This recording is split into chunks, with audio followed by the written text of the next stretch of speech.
మీద ఎవరి పేరు మీద వాళ్ళ తమ్ముడు వాళ్ళ అబ్బాయి ఎక్సెల్లా ప్రాపర్టీస్ అని కందిమేళ మధుబాబు, అట్లాగే కనపడకుండా దాంట్లో పార్ట్నర్ ఎవరంటే కేశినేని శివనాథ్ గారు అబ్బాయి కేశినేని వెంకట్ చౌదరి.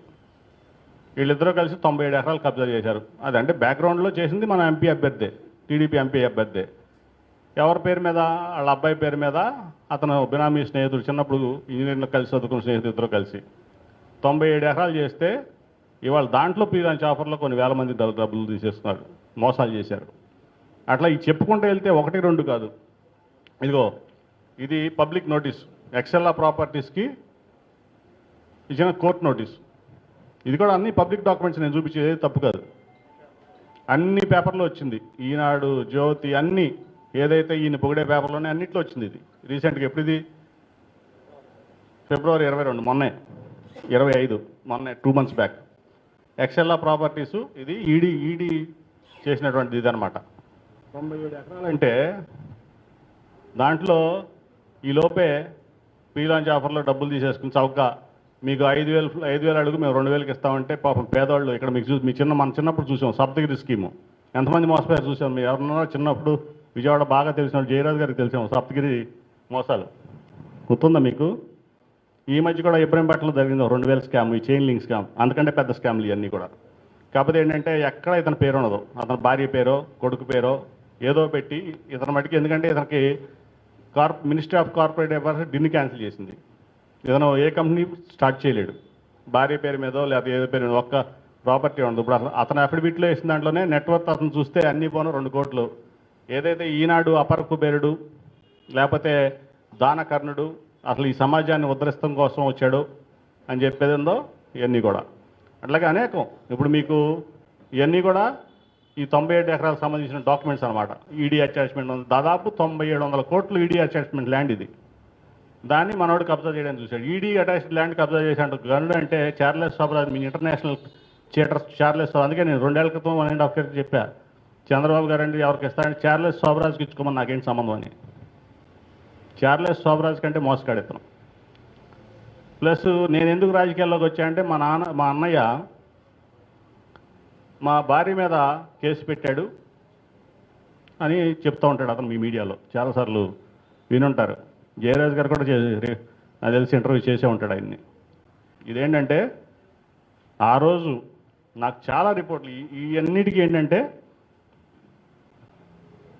అంతకుముందు అతని కార్ నెంబర్లు 4 5లు, తర్వాత నా కార్ నెంబర్ 4 ఏళ్ళు, 4 ఏళ్ళు కార్ నెంబర్లు మార్చుకుని జనరల్గా మాకు పార్లమెంట్లో ప్రతి ఎంపీకి ఒక స్టిక్కర్ ఇస్తుంది, కార్ స్టిక్కరు. పార్లమెంటు ఒక స్టిక్కరు. ఆ ఒక్క స్టిక్కరు కూడా మేము పార్లమెంట్ లోపలికి వెళ్ళడానికి బయటకు రావడానికి అక్కడ ఢిల్లీలో ఉన్న కారుకు వాడతాం. మీరు 10 ఏళ్ళలో నన్ను ఎంపీగా చూశారు, ఒక్క స్టిక్కర్ నా కారు మీద దేని మీద కూడా పార్లమెంట్ స్టిక్కర్ కనపడతాం ఇక్కడ కానీ ఎక్కడ కానీ. ఒక ఢిల్లీలో ఒక కారు తప్ప, అది నేను పార్లమెంట్ లోపలికి వెళ్ళి బయటకు రావడం తప్ప కనపడదు. అటువంటిది కొన్ని వందల ఫేక్ స్టిక్కర్లు ప్రింట్ చేసి రియల్ ఎస్టేట్ దందాల కోసం ఫేక్ స్టిక్కర్లు ప్రింట్ చేసి హైదరాబాద్లో కేశినేని నాని తమ్ముడని చెప్పుకుని కొన్ని వందల దందాలు చేశాడు. చాలామంది చెప్పేవాళ్ళు నాకు ఫోన్ చేసి, మీరంట కదా నాకు సంబంధం లేదు బాబు, 25 ఏళ్ళు అయిపోయింది అతను నేను విడిపోయి, ఆ రోజుకి 22 ఏళ్ళు 23 ఏళ్ళు నాకు సంబంధం లేదని ఎంతోమంది 100 మందికి సమాధానం చెప్పుకున్నాను నేను. ఆ పరిస్థితిలో అతనే మహానాడికి వెళ్తా 2022 మహానాడికి, ఒంగోలు మహానాడికి వెళ్తా తను ఫేస్బుక్లో పెట్టుకున్నాడు ఇది కార్ స్టిక్కరు, తన ఫేస్బుక్లో. తర్వాత రిమూవ్ చేశాడు. మీరు బ్యాక్గ్రౌండ్ ఫోరెన్సిక్ చేస్తే పోలీసు వాళ్ళకి తెలుస్తుంది.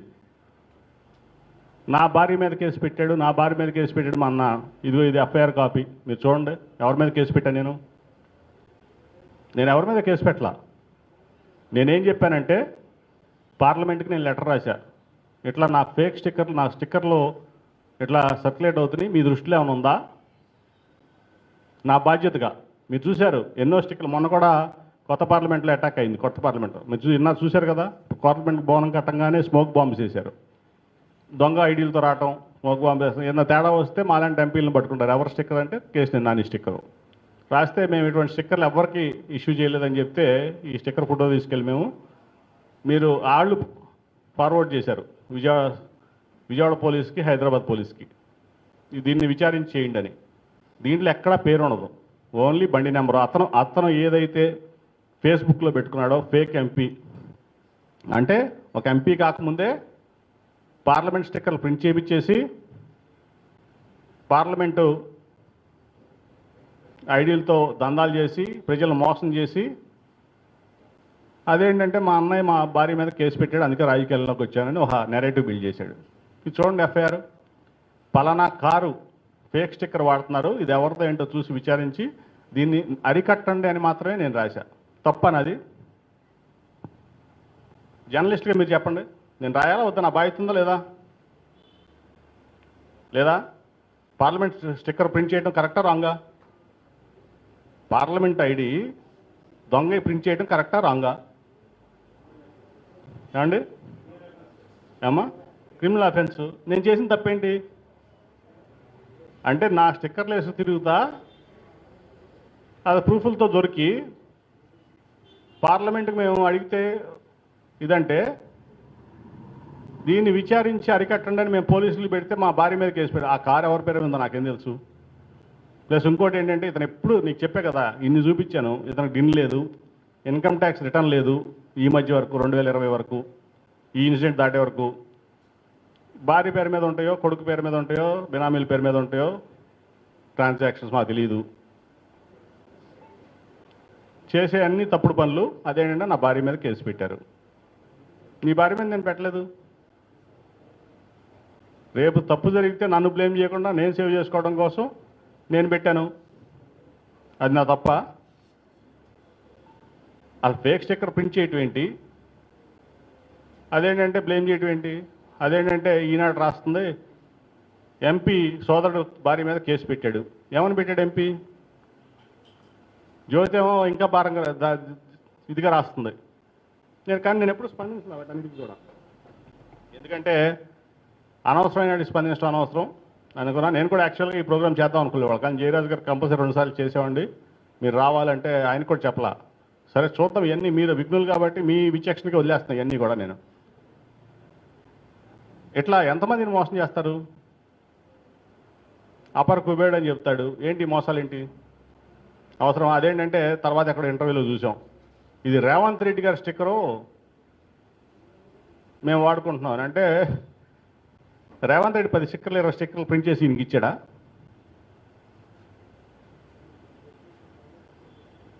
ఒక ముఖ్యమంత్రి, ఆ రోజు ముఖ్యమంత్రి కాదు ఎంపీ, ఈయన ప్రింట్ చేసి 4 ఏళ్ళ కారు స్టిక్కరు రేవంత్ రెడ్డి ఇచ్చాయంట. ప్రజలు నమ్మాలి. అయినా ఒక స్టిక్కర్ ఉంటుంది ఏ ఎంపీకైనా, అది ఢిల్లీలో ఉంటుంది, ఢిల్లీలో వాడుకోవాలి. పార్లమెంట్ లోపలికి బయటకు వచ్చే కారుకు వాడుకోవాలి. నువ్వు స్టిక్కర్ ప్రింట్ చేయటం ఏంటి? అది మీ జర్నలిస్టులేమో అది పెద్ద, నేను కేసు పెట్టానని చెప్పి నా మీద మళ్ళీ